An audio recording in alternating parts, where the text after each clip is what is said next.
sakramen Ekaristi dan juga harta benda gereja. Sebelumnya perkenalkan nama saya Denny Pratap sendiri. Saya Ismail Semua.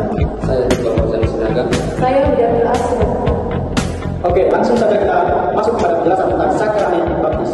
Baiklah, dari tiga pokok kanonik, sakramen baptis memiliki posisi kebangkitan dalam kehidupan gereja Katolik karena menjadi pintu gerbang menuju kehidupan Kristiani dan dasar bagi seluruh sakramen.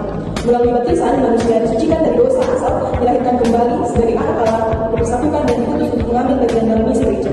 Maka baptisan tidak dapat dipandang sebagai upacara liturgis, melainkan peristiwa iman yang memiliki dimensi teologis, eklesiologis, dan yuridis. Untuk itu, setiap tindakan pastoral yang berhubungan dalam sakramen ini hendaknya terlaksanakan dengan kesadaran teologis yang benar dan ketaatan pada norma hukum gereja yang berlaku. Dalam kitab hukum kanonik menegaskan bahwa setiap baptisan harus dicatat secara akurat dalam buku baptis paroki karena catatan tersebut menjadi dasar hak kanonis seseorang. Maka, akurasi pencatatan bukan semata aspek administratif, tetapi juga bagian dari penentuan hukum dan pastoral terhadap status umat. Demikian. Baik, terima kasih. Saya yang menjelaskan sakramen Ekaristi. Sakramen Ekaristi merupakan sakramen terpenting dalam gereja Katolik karena menjadi sumber dan puncak iman umat. Bagi sakramen Ekaristi, umat mengenal Allah dan dari serta melihat tubuh dan darah Kristus. Sebagai sakramen umat, Ekaristi membantu umat dalam dekat dengan Tuhan dan sesama. Dalam keadaannya, dengan paroki berperan penting untuk mendata umat menjadi pertama. Jawab tugas paroki dan perintah dia dan gereja supaya dengan administrasi yang baik, pelayanan Ekaristi dapat berjalan lancar dan membantu gereja melayani umat secara efektif.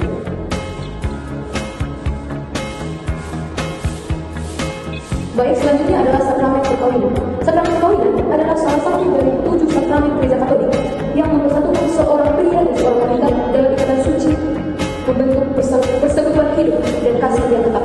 Perkawinan bukan hanya perjanjian sosial atau hukum, tetapi merupakan perjanjian suci yang melibatkan Allah dan diangkat oleh Kristus menjadi sakramen. Tujuan perkawinan adalah kesejahteraan suami istri serta kelahiran dan pendidikan anak-anak. Baik, di sini saya akan menjelaskan tentang harta benda gereja. Harta benda gereja di paroki memiliki peran yang sangat penting dalam mendukung pelayanan pastoral, baik dalam liturgi, penguatan iman, pendidikan, maupun karya sosial kemasyarakatan.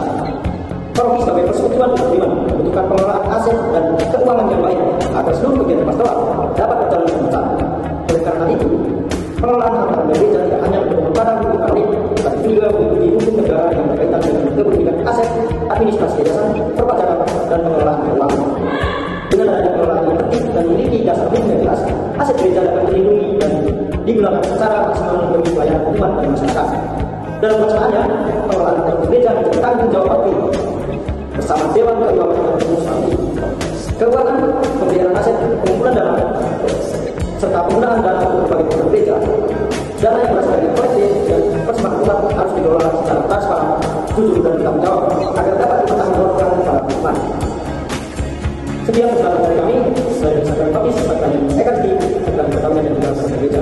Sekarang masuk ke sesi selanjutnya. Silakan. Baik, saudara dikasih, apa maksudnya bukan sekedar upacara liturgis? Bukankah baptis adalah sakramen? Baik, terima kasih atas pertanyaan yang bagus sekali. Maksudnya di situ kita lihat dari hakikat sakramen tersebut, yaitu bukan hanya formalitas ritual, melainkan tanda transformasi rohani dan penghapusan dosa. Yang kedua itu dari gaya hidup, yaitu awal dan komitmen seumur hidup untuk mengikuti Kristus, bukan hanya kegiatan dalam gereja. Terima kasih. Baik, saudara kasih, saya juga bertanya, apa itu tentang kesadaran teologis dalam pelayanan pastoral? Baiklah, kesadaran teologis yang dimaksud dalam pelayanan pastoral ini, yaitu dasar iman, yaitu pelayanan pastoral harus berakar pada pemahaman tentang Allah, bukan sekedar teknik psikologi ataupun sosial. Yang kedua yaitu solusi spiritual, yaitu menghadapi masalah Allah dalam kacamata iman, untuk memberikan pertolongan rohani, bukan hanya solusi praktis. Baik, terima kasih. Saya rasa sakramen baptis. Sekarang kita lanjutkan sakramen Ekaristi. Langsung saja, mengapa sakramen Ekaristi disebut sebagai sumber dan puncak kehidupan umat-umat?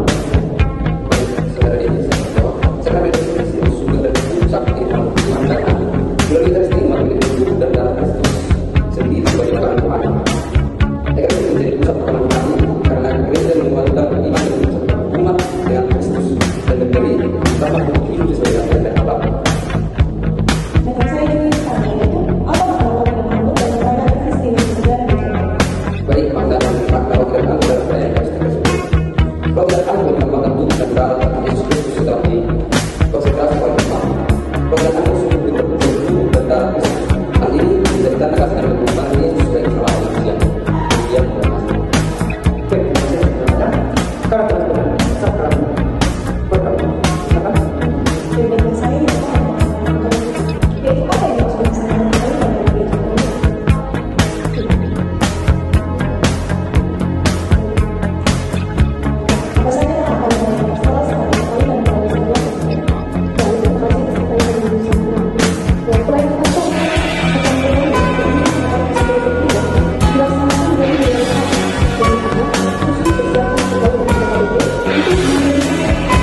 harus bertujuan untuk gereja.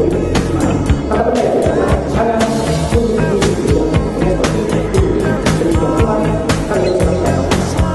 Prinsip yang kedua, prinsip pelanggaran sidang. Pengelolaan uang harus terbuka dan dapat bertanggung jawab. Jadi penggunaan harus terbuka dan dapat bertanggung jawab. Yang ketiga adalah prinsip persetujuan komunitas gereja, di mana prinsip ini penggunaan dana besar harus mendapatkan izin dari Bapak Usul. Jadi penggunaan dana lumayan besar itu harus mendapatkan dari Bapak Usul yang bisa dipakai untuk misalnya. Prinsip yang keempat, prinsip pemeliharaan aset gereja. Artinya setiap harta benda aset gereja yang dimiliki dalam satu paroki, aset itu wajib dijaga dan dirawat agar dapat digunakan sebagai warisan atau dapat digunakan secara berkelanjutan. Prinsip yang kelima adalah keadilan dan kepedulian sosial, di mana harta benda gereja itu harus dipakai untuk membantu orang miskin dan yang berkebutuhan. Jadi tidak semata-mata digunakan hanya untuk hal-hal kepribadian kita, untuk berkarya dalam